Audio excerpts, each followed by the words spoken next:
Do you believe they're going to try to get rid of him?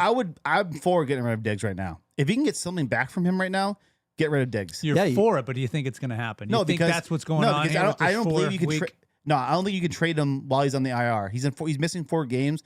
I don't think Diggs can be traded while he's on the injured reserve. I think you have to hold on to him until after he gets off the injured reserve. That's correct. And I also think if you cut him past the deadline. Yeah. And if you cut him, which could potentially could happen, if you cut him, I think we're going to save about $53 million in the salary cap if you cut him. Then cut him. Which I think is going to happen. That's what I'm going to think. You're not going to trade him. I think what's going to happen is we're going to cut him. And you don't think you find somebody that could pick up his salary, though, and attempt to trade him and do like a Micah Parsons thing? Maybe in the offseason. But you can't right now. The trade You're deadline going to miss the trade deadline. is so November 4th.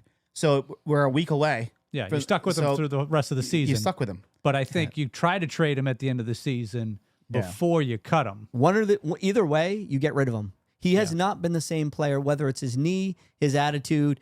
He's sad that Micah Parsons, his buddy, left him. Either way, he's not been the same player since 2022 or 2023 that he was. He's got to go. He's got to go. And you know what? Steven and Jerry alluded to that. His comments, we don't have to read his quote. Everybody knows. But his comments were somewhat, we're going to do what's best for the team. Not, hey, we're behind him. We're going to do what's best for the team. So I think he goes by the end of the season. Yeah. Okay. Want a little offensive play because it's going to be quick. We know the same old story with the defense. What about the offense? It's going to be really quick. Dak was 19 for 31, thrown for 188 yards with no touchdowns, and unfortunately 2 interceptions. And you know, it really comes down to this. I just want to touch base on the Dak situation.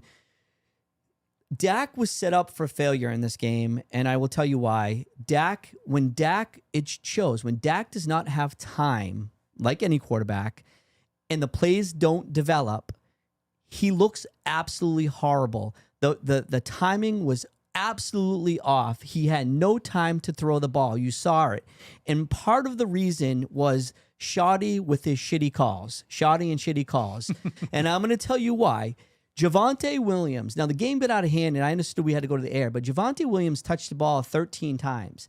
That man walked into that game being the number 2 rusher in the NFL, and he touched the ball 13 times. Like, you don't do that. He's got to touch the ball a minimum of 25 times. Even if it's going slow and he's not on track yet, you have to go with him and give him an opportunity to get the run game going. That's why Dak has been so successful.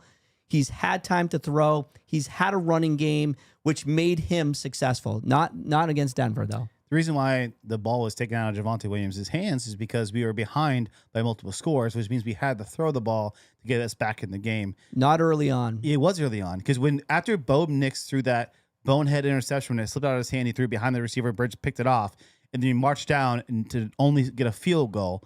Ever since that moment, the Broncos scored, it felt like, at every single drive.